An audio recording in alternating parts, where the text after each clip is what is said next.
저 OMR 확인 한 번만 하게 해달라고. 너 이거 복구 못해. 너 쌤이 X로 보여? 못 들었어. 안녕하세요. 지금 뒤에가 좀 더러운데 대충 흐린 눈 해주시면 감사하겠고, 화장을 좀 오랜만에 해보려고 이렇게 화면을 켰고요. 카메라를 켰고요.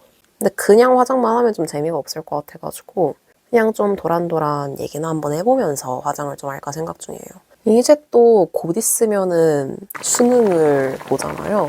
지금 진짜 최저 맞추는 사람도 떨리고 정시 파이터인 사람도 떨리고, 저도 그 마음 알거든요. 수능 시즌이 되면은 제가 주변에 수능 보는 사람한테 항상 하는 말이 하나가 있어요. 제발 인공 눈물 챙겨가라고. 그때가 수능 날에는 항상 춥잖아요, 뭔가. 그래서 히터를 좀 빵빵하게 튼단 말이에요. 근데 저는 히터 밑자리였어요. 좀 미래가 보이시지 않나요? 인공 눈물 안 가져가가지고 눈이 너무 뻑뻑한 거예요. 이렇게 준비성이 철저하지 못한 나 자신이 굉장히 그때 미웠고, 전 진짜 수능 날까지 가기까지가 굉장히 우여곡절이 많았던 사람이었거든요.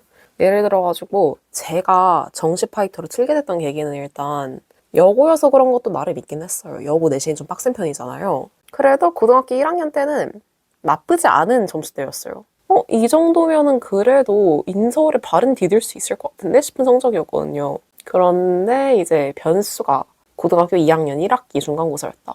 제가 진짜 고등학교 때 했던 후회가 딱 두 가지가 있는데, 선택 과목 제발 한문하지 말걸. 두 번째는 선택 과목 제발 정법하지 말걸. 한문부터 얘기를 해보자면, 맞아.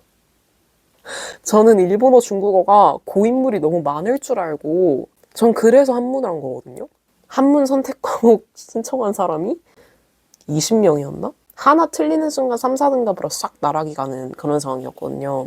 심지어 그때 한문 들은 애들 중에 전교 1등도 있었어. 그래가지고 이제 생각을 했죠. 선택 과목 하나 버려도 대학 잘 갈 수 있나? 왜냐면 제가 그때 한문을 열심히 했는데 아무리 열심히 해도 제가 3등급을 넘어본 적이 없어요, 그거는. 이제 마지막에 문제의 정법이거든요. 진짜 전 그거는 아직도 생생하게 기억을 해요. 정법도 제가 선생님 따라간 케이스였거든요. 그 선생님이 내 밑에서 정법 들으면 수능 1등급 만들게 해주겠다. 이래서 혹해가지고 갔죠. 근데 그 쌤이 제가 정법 선택하고 2학년 됐을 때 딴 데로 가셨어요. 그때부터 조졌는데? 이 생각이 약간 들었거든요. 그래도 제가 그때까지만 해도 단순한 게 좀 자신이 있는 편이었어요. 그래서 정법을 아득바득 어떻게 외워가가지고 중간고사를 봤는데, 일단 약간의 변명을 먼저 하자면 그날 제가 시험이 시작하자마자 생리가 터졌거든요. 10분 컷을 하고 제가 화장실로 가야 되는 상황이었어요. 그래도 정법 진짜 공부 열심히 했으니까 괜찮겠지 싶어가지고 10분 안에 그걸 진짜 다 컷을 하고 바로 화장실로 뛰어갔어요. OMR 다 내고. 그리고 집에 와서 가채점을 해보니까 뭐 괜찮게 봤어. 이 정도면 그래도 2등급은 뜰 것 같아. 그거 있잖아요. 이제 학교에서 등급 뜨기 전에 먼저 그 원점수를 보여주시잖아요. 그 원점수를 딱 봤는데 내가 아는 점수가 아니야. 앞자리랑 뒷자리가 거의 바뀌었다고 봐야 될 정도로 점수가 엄청 낮았어요. 제가 이제 쌤 앞에서는 쌤, 앞자리랑 뒷자리랑 뭐 바뀐 거 아니에요? 이러고 유쾌하게 넘어가려고 했는데 중 딱 치자마자 교무실 달려가가지고 저 OMR 확인 한 번만 하게 해달라고. 미리 얘기하는데 지금은 괜찮아요, 여러분? 그런 일도 있었지 하고 술자리 안주로 푸는 그런 사람이니까 괜찮고, 근데 이제 그때 저는 아마 안 괜찮았겠죠. 가서 OMR 확인을 했는데 문제가 1번부터 20번부터 있다고 치면은 1번에서 마킹을 이렇게 쭉 해야 되잖아요, 당연히. 2번부터 21번 이렇게 밀려 쓴 거예요. 진짜 무슨 정신으로 OMR을 썼는지도 그때 생각이 안 났거든요. 그래서 그때부터 불안불안했는데, 그래서 보통 학교쌤들 정시하라고 안 하시잖아요. 왜냐면은 수시가 쌤들한테는 뭐 더 좋은 건지는 모르겠지만 여튼 정시하라고는 얘기 잘 안 하시잖아요. 교무실에 계시는 모든 쌤들이 저보고 정시하라고 하셨어요. 심지어 담임쌤 같은 경우는 정시 문제집을 이제 안겨주시면서 너 이거 복구 못해. 너 정시해야 돼. 그래서 이제 처음으로 그 생각이 들었죠. 나 대학 못 가나? 그래서 이제 그때부터 저는 정시 공부를 어쩌다 보니까 시작하게 됐어요. 고3 때 정확히 성적은 솔직히 기억이 잘 안 나거든요. 딱 들어가고 산모를 말아먹었어요. 산모가 수능 성적이라는데 산모를 말아먹었네? 내 미래인가? 그때 이제 동기부여라고 하나? 약간 그런 게 필요하잖아요. 뭐 나는 어느 대학을 가고 싶고 어떤 과를 가고 싶고. 근데 저는 그런 게 아예 없었어요. 그런데 이제 동기부여가 됐던 게 딱 3명이 났겠다. 일단 첫 번째는 다 아시다시피 모르는 사람도 있겠지만 제 최애는 영케이예요. 동국대 간지난다. 두 번째가 이제 SF9의 인성씨 제 구오빠 중 한 명이에요. 경희대 간지난다. 그리고 세 번째가 이제 저희 학교 쌤 중에 한 분이셨어요. 이분은 조금 나쁜 쪽으로 동기부여가 된 게 문제긴 했어요. 그 쌤은 딱히 저랑 막 친한 사람은 아니었어요. 딱히 친해지고 싶은 생각도 안 드는 쌤이었고 그 쌤은 굉장히 저를 안 좋아하시는 분이었어요. 제가 생각하기엔 저를 안 좋아하셨던 게 맞았던 것 같아요. 이제 저희는 고3 때 모든 수시 기간이 끝나고 나서도 2학기 성적 들어간다고 공부를 따로 못했거든요. 저희 학교에서. 근데 저는 수시가 어차피 상관이 없는 사람이니까 조금 버릇없을 수 있지만 몰래 모의고사를 풀었는데 그걸 한번 걸렸어요. 그 쌤이 저한테 이러시는 거예요. 비아나, 너 쌤이 X로 보여? 정확히 이 워딩이셨습니다. 그래서 이 쌤은 이제 제 상황을 당연히 모르시는 분이니까 그냥 솔직하게 말씀을 드리고 이해를 구해야겠다 싶었어요. 제가 사실 이러이러한 상황 때문에 지금 수시 가망이 아예 없어가지고 정시를 돌린 상황이다. 그래서 미리 양해를 구했어야 되는데 제가 죄송하다. 이렇게 말씀을 드렸더니 여기서 이제 선생님이 그래 그럴 수 있지 이랬다면 해피엔딩이셨겠지만 그 선생님은 당연히 그러지 않으셨어요. 선생님은 이제 제 모의고사 문제집과 모든 걸 다 뺏어가시고 다음 주에 와라. 너 그때까지 수업 열심히 들으면 주겠다. 참고로 그 모의고사는 저 졸업할 때까지 못 돌려받았습니다. 선생님은 계속 그런 얘기를 하셨거든요. 비아나, 너 인서울이 반에서 몇 명 가는지 알아? 3명, 4명이야. 많아봤자 5명이야. 너 거기에 못 낄 것 같아. 넌 진짜 가망이 없으니까 그냥 열심히 해가지고 재수나 해. 이러시는 분이었어요.